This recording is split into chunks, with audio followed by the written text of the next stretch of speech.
వాస్తవానికి కేసీఆర్ నోట్లెక్కేంటి వచ్చిన పదాలు మీ నోట్ల నుంచి వస్తున్నాయి ఇప్పుడు. ప్రజలు తప్పు నన్ను ఓడించి ప్రజలు తప్పు చేసిన ఆయన అన్నాడు.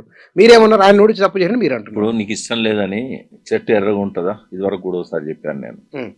చెట్టు కలర్ అదే. ప్రజల స్వభావాన్ని కేసీఆర్ చెప్పినా, నేను చెప్పినా, నిష్పక్షపాతంగా మీరు చెప్పినా అదే చెప్తారు.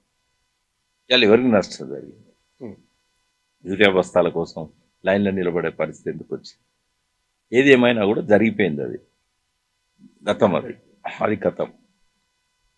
ఈ అసంపూర్తిగా ఉన్న లక్ష్యాలు కేసీఆర్ కనుక ఇంకొకసారి అవకాశం వస్తే అది పూర్తి చేశాడు అనుకోండి, ఇంకా ఆయన మించిన వ్యక్తి లేడు తెలంగాణ. అప్పుడు నేనే జాతిపిత.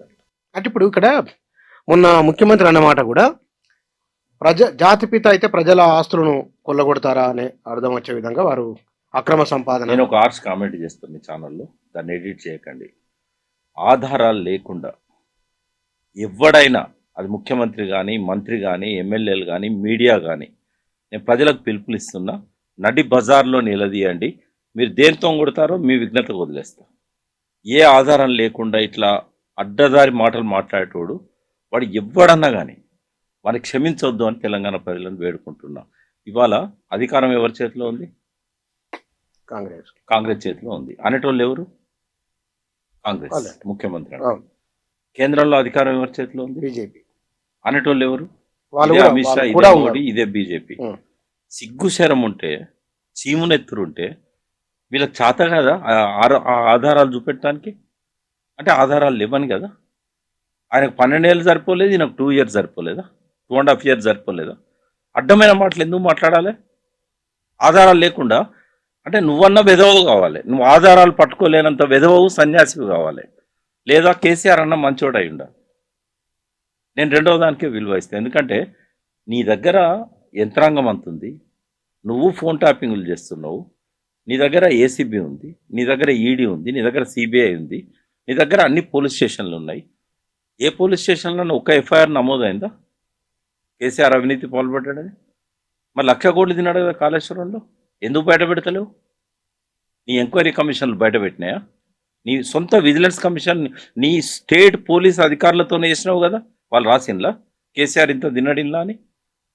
కొన్ని కాళేశ్వరంలో ఈ ప్లేస్లో అవినీతి జరిగిందని రాశారా? కలకత్తా నుంచి పట్టుకొచ్చినావు కదా పెద్ద పోటుగాడు అని చెప్పి. ఆ కమిషన్ ఏమన్నా తేల్చిందేమన్నా? నేను ఏమంటున్నా, నేను చెప్తున్నా, ఆయన నా మీద ఉన్న కేసు పెట్టదలుచుకుంటే హైకోర్టు పర్మిషన్ తీసుకొని పెట్టుకోవాలి. ఎందుకు? ఆ రూల్ అట్లుంది. కమిషన్స్కు సుప్రీంకోర్టు జడ్జి ఈక్వల్ ఉండదు. కమిషన్ ఇచ్చే రిపోర్టు నేను బాజాబ్తా నిలదీసిన, నా మీద కేసు ఏం పెట్టలేదు పుసిగోష్.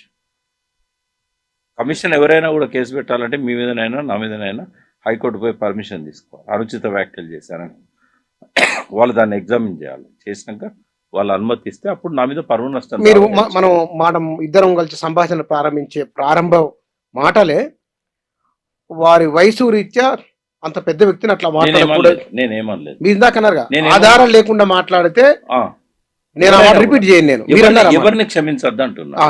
నాకు ఆధారాలు ఉన్నాయి. ఎందుకంటే ఆ రిపోర్ట్ అంత క్షుణ్ణంగా చదివిన, ఎక్కడ అవినీతి ఆరోపణ లేదని. ఈసీ ఘోష్ కమిషన్ రిపోర్ట్లో కానీ ఎన్డీఎస్ ఆయన అంటే నాకు గౌరవం ఉంది, లేదని కాదు. కానీ ఆయన తీసుకొచ్చి ఇక్కడ పెట్టి ఏం పట్టుకున్నారు వాళ్ళు? కొండను దబ్బి ఎలకరన్న పట్టారు. ఏది సిబిఐ ఎంక్వైరీ? ఏది 6 నెలలు అయింది కదా వాళ్ళకి రాసి, అర్ధరాత్రి దాకా సభలు జరిపి ఏం చేశారు? కానీ ఒక మాట, నేను నన్ను 2-3 అడగమన్న ఈ ప్రశ్న ఏమన్నా, బి ప్రకాష్ గారు తప్ప ఎవరు కేసీఆర్ని ఇంత బాటంగా మద్దతు ఇవ్వట్లేదు ఇంటెలెక్చువల్, ఎందుకు ఆయన ఒక్కడే పని కట్టుకొని ఇస్తున్నారు అని? మంచి పనులు చేస్తే మంచి అంటాం, చెడు పనులు చేస్తే చెడు అంటాం. ఆయన చేసిన చెడు పనులు ఒకసారి లిస్ట్ ముందర పెట్టుకొని నాతో మాట్లాడు, అప్పుడు నేను మీరు చెప్పేదాన్ని సమర్థిస్తాను. ఆయన ఏవేవైతే చేయాల్సినవి చేయలేదో, లేకుంటే ప్రజలకు వ్యతిరేకమైనవి చేశాడో, ఎక్కడన్నా అనవసరంగా ఖర్చులు చేసిన ఏమన్నా ఉంటే డెఫినెట్గా నేను దాని మీద ఏకీభవిస్తాను. మనం మాట్లాడుతున్న తెలంగాణ అభివృద్ధి సంక్షేమం ఎక్కడున్నా చెప్పండి. వ్యక్తిగతంగా ఆయన బలహీనతలున్నాయి, నేను ముందే చెప్పాను. అది ఆయన అతీతుడు కాదు, ఆయన దేవుని బిడ్డ కాదని ఎన్నోసార్లు చైర్మన్ ఉన్నప్పుడు కూడా చెప్పాను. నేను చైర్మన్ ఉన్నప్పుడు కూడా ఆయన కొన్ని పొరపాట్లు చేస్తే మీడియా ద్వారానే నేను మందలించే ప్రయత్నం చేశాను. అందరికంటే ఎక్కువగా ఓడిపోయిన తర్వాత నేనే ఆయన తప్పులను బయటపెట్టి, ఎవరు చెప్పమంటారో చెప్పమని 26 తప్పులు చేశాడు కేసీఆర్.